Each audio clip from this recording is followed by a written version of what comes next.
अगला दिन मैंने सुबह उठते ही जल्दी से नाश्ता बनाया और अपनी बहनों को कॉलेज जेकर घर के कामों में लग गई। मैंने रात ये सोचा हुआ था कि सुबह जैसे मर्जी अब्बा को राजी करना है, कहीं उनका दोस्त कोई रिश्ता ना लेकर घर आ जाए।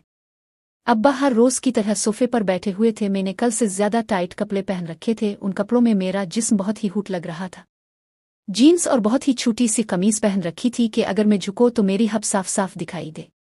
मैं जब अब्बा के पास से गुजरी तो मैंने हाथ में पेंसिल पकड़ रखी थी। मैंने गिरा दी और खुद ही इसको उठाने के लिए झुकी। जब मैं झुकी तो मेरा हब बिल्कुल साफ दिखाई दे। अब्बा ने एक नज़र देखा लेकिन बेसूद ऐसे लग रहा अब्बा नहीं मानेंगे, उनको किसी और को ही चौदना था। खैर मैं भी हार कहाँ माने वाली थी। इतने में मेरी बहनें भी कॉलेज से आ जाती है और हम दोपहर का खाना खा के अपने अपने रूम में चले गए। इसके बाद मैं जिम के लिए निकल गई क्योंकि आज मैं अब्बा को मनाने में लगी हुई थी, इसलिए मैं आज लेट जिम जा रही थी। मैं उन्हीं कपड़ों में जिम चली गई। जिम में बास मेरा इंतजार कर रहा था क्योंकि इसने छठी करनी होती है। तो जब मैं गई तो वो नाराज हो रहे थे कि लेट क्यों आई हो। मैंने बोला कि वैसे ही। वो कहता आज बहुत हूट लग रही हो, मेरे पास बैठो बातें करो। मैंने कहा कि मेरे पास टाइम नहीं है, मैंने जिम करनी है और जल्दी जाना है। इसने मुझे से जिम करवाई और मैं आधे घंटे में जिम खत्म करके घर आई। मुझे अब्बा कहीं नहीं दुखे, मेरे तो रंग ही हो। कहीं अब्बा अपने दोस्त से मिलने तो नहीं चले गए। जब मैं अब्बा के कमरे में गई तो वो वॉशरूम थे, लेकिन उनका मोबाइल बेड पे पड़ा हुआ था और इंस्टाग्राम ओपन ही था। मैंने अपने मोबाइल में उनके इंस्टाग्राम की तस्वीर निकाल ली थी। मेरे जहन में एक ख्याल आया कि मैं फेक इंस्टाग्राम अकाउंट बनाकर अब्बा की इंस्टाग्राम पर उनको फॉलो किया, मैसेज किया और उनके साथ बात शुरू की। हेलो, मेरा नाम मरियम है, मुझे आपसे दोस्ती करनी है। अब्बा ने मुझे जल्दी ही बैक फॉलो करके मेरा मैसेज सीन किया और अप्लाई ही नहीं किया। मैंने फिर मैसेज किया। अब्बा ने कहा आप मुझे मैसेज क्यों कर रही है। मैंने कहा मुझे आपके फला दोस्त ने कहा था कि आपको मैसेज करें क्योंकि आपको शादी की ज़रूरत है। अब्बा फैको ने कहा था। मैं जी, उन्होंने ही कहा था कि आपने शादी करनी है, आपको किसी की ज़रूरत है।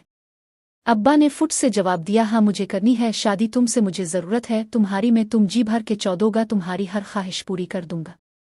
मैंने कहा रोको, मेरा फिगर तो देख लो। मैंने अपनी एक तस्वीर बनाई जिसमें मैंने कमीज़ नहीं पहनी थी, बस बुरा ही थी। वो मैंने अब्बा को भेज दी।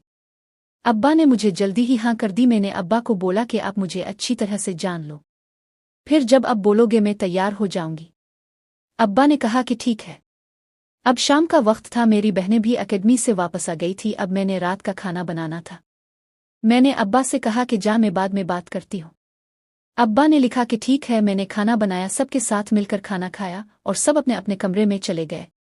मैं भी काम करके अब्बा को पानी देने चली गई और मैंने एक बार फिर कोशिश की अपने बोबुज दुखाने की। अब्बा कहाँ देखने वाले थे, उनको इंस्टाग्राम पर जो मिली हुई थी बोबुज दुखाने के लिए। खैर में पानी रख के कमरे में आ गई। जब मैंने कमरे में आकर देखा तो अब्बा के इतने सारे मैसेज आए हुए थे। मैंने कहा हाँ जी। अब्बा ने कहा कहाँ थी। मैंने कहा कि मैं थोड़ी मसरूफ थी, अभी फ्री हुई हो, अब आपसे बात ही करनी है।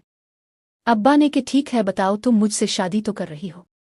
मैंने रूमानी अंदाज में कहा कि आप ही से करनी है और आपने ही मुझे चौदना है। अब्बा ने कहा एक बार तुम मेरे करीब आ जाओ, ऐसा चौदोगा कि याद ही करती रह जाओगी। मैंने कहा ठीक है, मैं भी यही चाहती हूँ कि मुझे ऐसे ही कोई चौदा दे। मैंने और अब्बा ने रात 12 बजे तक बात की। हमने काफ़ी हद तक फुल सेक्सी बातें की।